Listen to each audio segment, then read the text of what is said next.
خب بریم سراغ داستان مردی که همه بهش میگن بزرگترین، اما قصهش خیلی فراتر از دنیای بوکسه.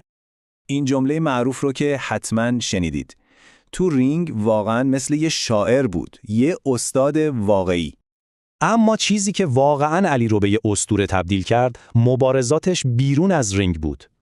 همه چیز با یه بوکسور جوون و خیلی بااستعداد به اسم کاسیوس کلی شروع شد. فقط 18 سالش بود که با طلای المپیک چشم همه دنیا رو به خودش خیره کرد.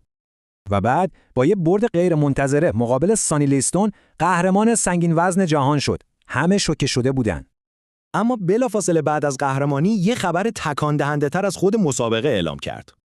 دیگه کاسیوس کلی نبود، شده بود محمد علی. و این فقط یه تغییر اسم ساده نبود.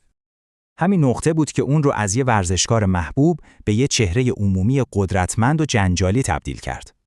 و بعد بزرگترین مبارزه شروع شد. تو اوج جنگ ویتنام علی به سربازی فراخوانده شد. اون به خاطر اعتقادات مذهبی و مخالفت با جنگ از رفتن به سربازی خودداری کرد. دلیلش خیلی ساده و مستقیم بود و کل اساس جنگ رو زیر سوال می‌برد. تاوان این تصمیم خیلی سنگین بود. محکوم شد، عنوانش رو ازش گرفتن و از بوکس محروم شد. برای 3 سال و نیم دقیقاً تو اوج دوران ورزشیش نتونست مبارزه کنه. اما علی کوتاه نیومد و جنگید. بعد از کلی دعوای حقوقی، دادگاه عالی محکومیتش رو لغو کرد. بازگشتش به رینگ یکی از بزرگترین کامبک‌های تاریخ ورزش بود که به یه مبارزه افسانه‌ای رسید.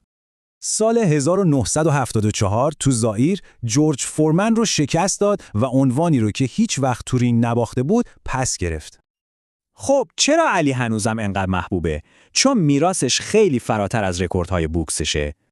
میدونید اون یه نابغه ورزشی بود، اما در عین حال یه فعال اجتماعی و قهرمان مردم هم بود.